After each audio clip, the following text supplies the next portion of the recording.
वकास मेरा बहुत अच्छा दोस्त था।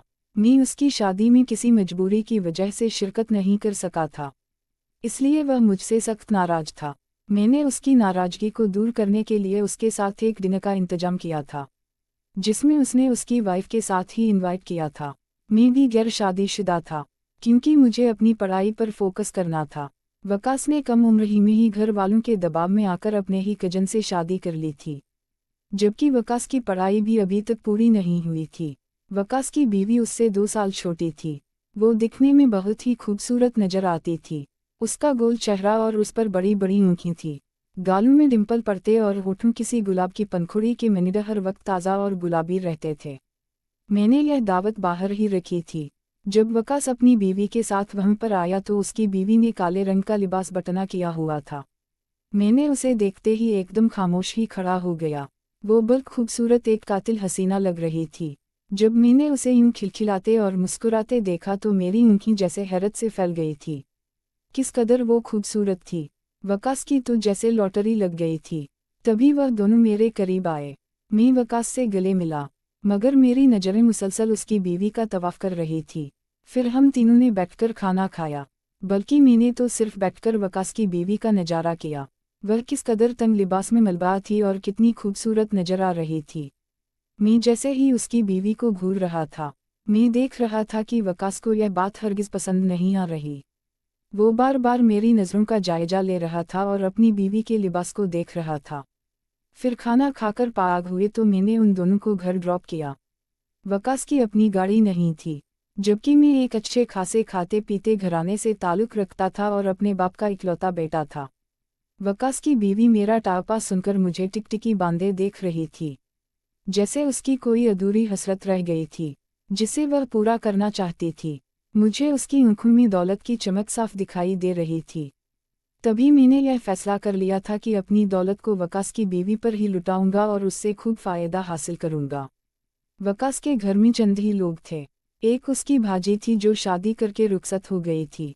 अम्मी अब्बू उसके अक्सर बीमार रहा करते थे। इसी वजह से वकास की अम्मी ने यह फैसला किया था कि जल्द से जल्द वकास की शादी कर दी जाए ताकि उनके घर में कोई हाथ बटाने वाला आ जाए। वैसे तो वकास की बाजी भी कम खूबसूरत ना थी, मगर जो हुस्न उसकी बीवी ने पाया था वह किसी के पास भी ना था। और वकास की बदकिस्मती यह थी कि उसके बाप की एक ही दुकान थी, जिससे उसका घर चल रहा था। उनके पास ऐसी कोई खास आमदनी ना थी। वकास की बीवी की काबिज़ता बहुत ज़्यादा थी, जिन्हें वह पूरा करना चाहती थी, मगर उनके पास पैसा ना था। फिर अगले दिन जब मैंने वकास को कॉल की, मुझे वकास से कुछ ज़रूरी काम था, तो फ़ौरन उसकी बीवी ने कॉल उठाई और कहने लगी कि वकास नहाने गए हैं।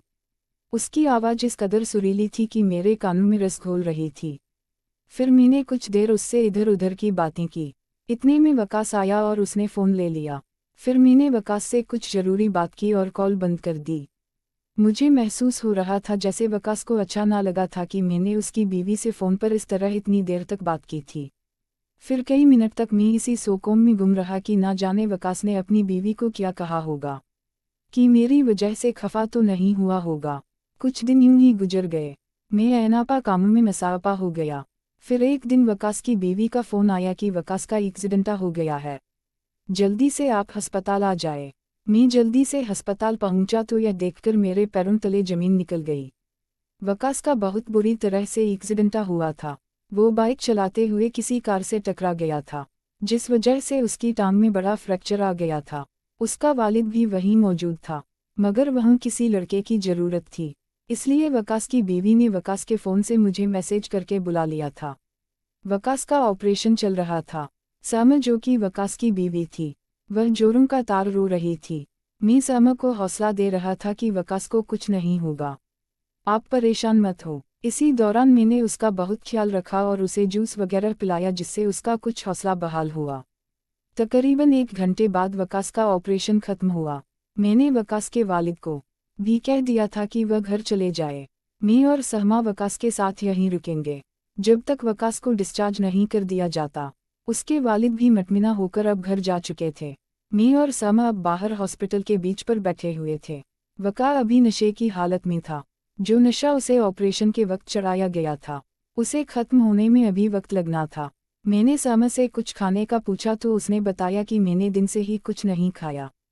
फिर मैंने उसे लेकर अस्पताल के कैंटीन में चला। सामा के लिए कुछ ऑर्डर किया तो सामा कहने लगी कि आप अपने लिए भी कुछ ऑर्डर करें। फिर हम दोनों ने मिलकर बर्गर वगैरह खाया। मुझे कुछ खास भूख महसूस नहीं हो रही थी, क्योंकि मैं घर से खाना खाकर आया था। सामा जब जूस पी रही थी तो मैं टिकटिकी बांधे उसे घोर रहा था। वो किस कदर पुरकशिश नजर आ रही थी। फिर मैंने उससे कहा कि आपने जो जूस पिया है उसमें से आधा जूस मुझे दे दी, तो उसने बहुत बेनलफे से वो जूस मेरे आगे सुअक दिया।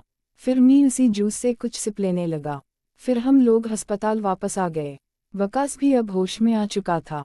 सामा उसके सिरहाने बैठी थी, जबकि मैंने सामा को मना कर दिया था कि वकास को मेरा मत बताना।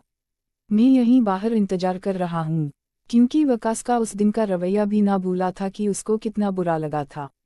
जब मैंने उसकी बीवी के साथ फ़ोन पर बात की थी, वकास को नींद के इंजेक्शन लगे हुए थे क्योंकि उसे उस वक्त आराम की बहुत ज़्यादा ज़रूरत थी।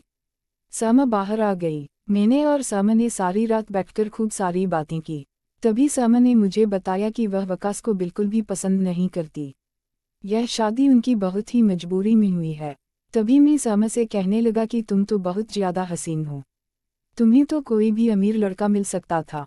तुम्हें जल्दबाजी में वकास से शादी नहीं करनी चाहिए थी। फिर सामा कहने लगी कि वकास मेरा कज़न है और यह फैसला मेरे अब्बू ने किया था, जिस वजह से मैं अपने अब्बू को इनकार ना कर सकी थी।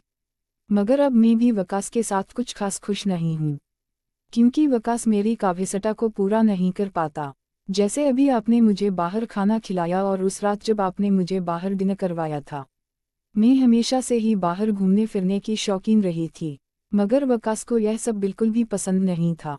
वो एक बंद सोच का मालिक है, जबकि मैं एक आज़ाद ख्याल लड़की हूँ। फिर मैंने सामा को धाल्स दिया कि तो क्या हुआ, अगर वकास तुम्हारी आयता पूरी नहीं कर सकता, मैं हूं ना, मैं तुम्हारी हर ज़रूरत को पूरा करूँगा। झिझक होकर मुझसे बात कर लिया करो और मुझे अपनी हर फरमाइश बता दिया करो। तभी मैंने सामा के हाथ पर हाथ रखा। उसने मुस्कुराकर मुझे देखा। हम सारी रात यूं ही बातें करते रहे। वक्त का पता ही नहीं चला। तब सामा की ऊँख लग गई। वो मेरे कंधे पर सर रखकर सो गई। उसका यह मुझे बहुत ही सुकून दे रहा था। उसकी गर्म सांसें मैं अपनी गर्दन पर महसूस कर रहा था, जो मुझे बहुत ही सुकून दे रही थी। फिर अगले दिन मेरी ऊँख खुली तो सामा उठकर वसा में जा चुकी थी। मैंने सामा को अपनी तरफ आते देखा। सामा बहुत खुश नजर आ रही थी, क्योंकि मैंने गुजरी रात उससे बहुत सारे वादे किए थे कि मैं उसकी हर ख्वाहिश को पूरा करूँगा। फिर मैं भी सामा को नाश्ता करवा के घर फ्रेश होने के लिए चला गया और सामा वकास के पास चली गई। कुछ ही देर बाद जब मैं फ्रेश होकर वापस अस्पताल आया तो वकास के घर वाले भी नाश्ता लेकर पहुंच चुके थे। मैंने भी वकास से सलाम दुआ की। उसने भी बस सर हिलाकर मेरी बात का जवाब दिया, जिससे साफ जाहिर हो रहा था कि वकास को मेरी यह मौजूदगी अच्छी नहीं लगेगी। मगर मैंने तो सारी रात बैठकर उसकी बीवी का ख्याल रखा था। फिर अगले दिन वकास को डिस्चार्ज करके घर पर भेज दिया गया। 2 दिन बाद जब फिर से मैं वकास की तबीयत देखने गया तो वकास सोचता था कि मगर सामा सहन में टहल रही थी। मुझे देखकर सामा बहुत ज़्यादा खुश हुई और अब्सकाटा होकर मेरे हाथों को अपने हाथों में थाम लिया और कहने लगी कि मैं कब से तुम्हारा वेट कर रही थी। डनील, तुम आए क्यों नहीं? सामा का इस तरह से मेरे साथ बेनलपा होना देखकर मेरे दिल में एक अजीब सी खुशी की लहर दौड़ी थी। सामा मुझे एक अलग कमरे में ले गई और मुझे बैठने का कहकर खुद चाय लेने चली गई। कुछ ही देर बाद सामा चाय के साथ कुछ खाने के लिए भी ले आई। हम दोनों ने मिलकर चाय पी। जब मैंने उससे घर वालों का पूछा तो उसने कहा कि मेरे साथ साथ सर अक्सर दवा लेकर सो जाते हैं। अवकाश भी सो चुका है। तुम सोच भी नहीं सकते थे कि मैंने तुम्हें कितना मिस किया है। वो मेरे बहुत ज़्यादा करीब आकर बैठ गई। उसका एहसास अब मुझे बहुत कुछ सोचने पर मजबूर कर रहा था। तभी सामा ने बर्तन उठाकर साइड पर रखे और बेड पर मेरे पास आकर बैठ गए। मैंने आहिस्ता से उसके चेहरे पर से बाल हटाए और अपनी जेब में से एक लकटा निकालकर सामा को पहना दिया। सामा यह देखकर बहुत ज़्यादा खुश हो गई। उसने फौरन उठकर दरवाज़ा बंद किया और फिर मैंने सबको उसकी मर्जी मुताबिक खुश किया। अब रोज ही ऐसा होने लगा था। जब सामा के घर वाले सो जाते और वकास भी दवाई खाकर सो जाता तो सामा मुझे बुला लेते और फिर हम खूब दूसरे को सुकून देते।